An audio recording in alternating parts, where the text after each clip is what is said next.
Salutare băieți și bine v-am regăsit la un nou videoclip. Astăzi o să facem tot o provocare. Știu că nu ne-ați scris în comentarii, dar o să jucăm One Chest Challenge. Adică o să jucăm doar cu lootul dintr-un chest. Îl avem pe aici îl avem aici pe Darius. Salutări. Da. Dar ar fi tare, fraților, să ne pice arme exotice. Și eu cu el le împărțim, că cred că ne pică 2 shotgun-uri dacă ne pică, în fine. O să vedeți voi, revenim când ne bag în meci. La revedere! Bun, fraților, am revenit, ne-a băgat în meci. Bine, m-a băgat un pic mai greu, dar nu contează. Și o să jucăm doar cu arme verzi, doamne. Ce ne pică în chest, așa că o să mergem în Tilted. Nu Tilted, not light. Noi zici... Da. Așa, de când am jucat noi atunci la rank înainte de Chapter 2 Remix, ce ne pică? Mi-a picat pump în chest. Uită-te ce mi-a picat mie. Cea mai proastă armă, care nu o suport deloc. Dacă murim, avem... Am deschis un pump pe jos, nu cred. Și nu pot să le iau acum, deschid un chest. Da, putem să... Fraților, putem să deschidem mai multe chesturi, dar n-avem voie să luăm armele. Adică noi dacă murim, putem să luăm alt chest. Ce mergea pump-ul ăla... Hai de capul meu. Dar n-avem ce să facem. Avem voie cu heal-ul, nu? Normal, avem voie cu astea de rotate, cu toate lucrurile avem voie. Le acolo. Da? Pe ăștia de jor... Doamne. Eu sigur, cred că o să-mi iau și ton, pentru că n-am niciun shotgun. Ok, stai că eu mai înainte am mâncat și am mâinile unse.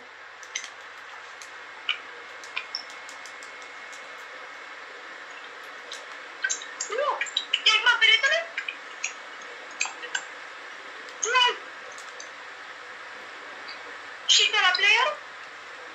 L-ați bătut?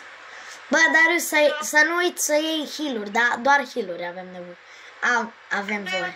Și ceva de rotate. Da, sper să găsești ceva de rotate, cam 4 minuri, 3 minuri. Vreau să-ți dau minuri, da, ai. Mamă, că m-am înecat. Haideți să facem noi pe Messi.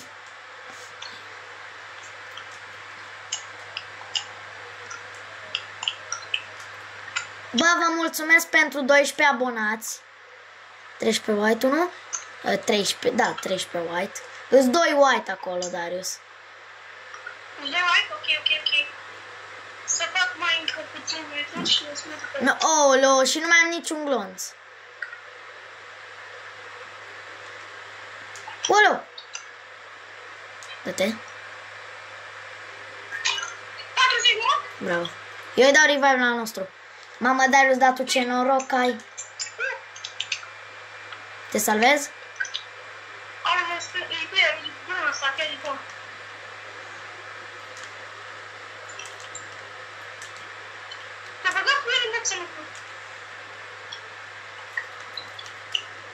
Bro, dar ce puțin dă. Mă, am intrat cu el? 1 HP mort. Bravo! Ok, o să mor. Stai. A murit, nu știu cum, dar na. Cine ești, mă? Dar vezi că doar tu mai știi. Vezi că vin la tine, Scuzați-ne, fraților. Da. Stai. Hai. Da, ești blocat în ăsta. Las-că-i.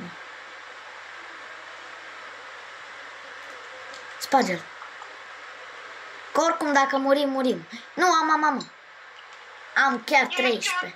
Mă duc pe el, că l-am omorât pe unul pe jos pe aici. Eu l-am omorât pe unul definitiv.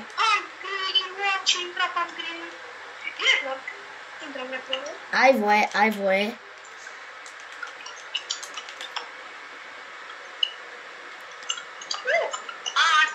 mult. Familia mea, că nu mai am metru. Crezi că... Fugi, nu mai am metru. Am rămas zilele, pentru tine...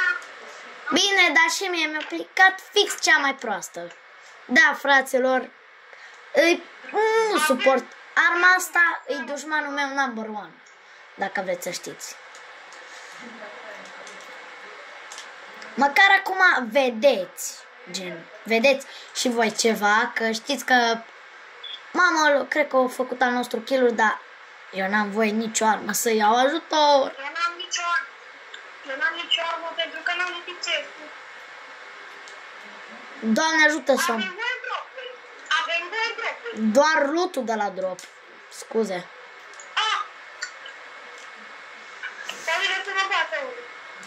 Apă, eu zic să-ți dorești ca să faci și tu roz arme mai bune. Dar la mine sunt 3. Eu o să încerc să fac ce să-l bat, nu atât de bun. Da, n-am ajutat să fac. Eu cred că eu aș vrea să mor, dar n-ar fi corect ca să mă duc pe... Uite pe aia. Bro, eu nici n-am unde să mă duc. Oleu. Știu. Ana o spune chiar despre televizor. Eu sunt mort? Na, eu nu mai am gloanțe pe ăsta.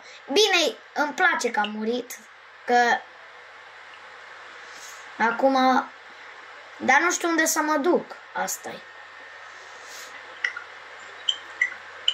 Yes, chest. Yes. Armă. De distanță, în sfârșit. Mamă, eu n-am nimic. Adică eu am primit armă, dar am scos-o ca să fie corect. Dar peste tot cred că nu mai există niciun chest. Bă, ăsta eu în locul tău m-aș duce să iau heal-urile astea. Adică medkit-ul.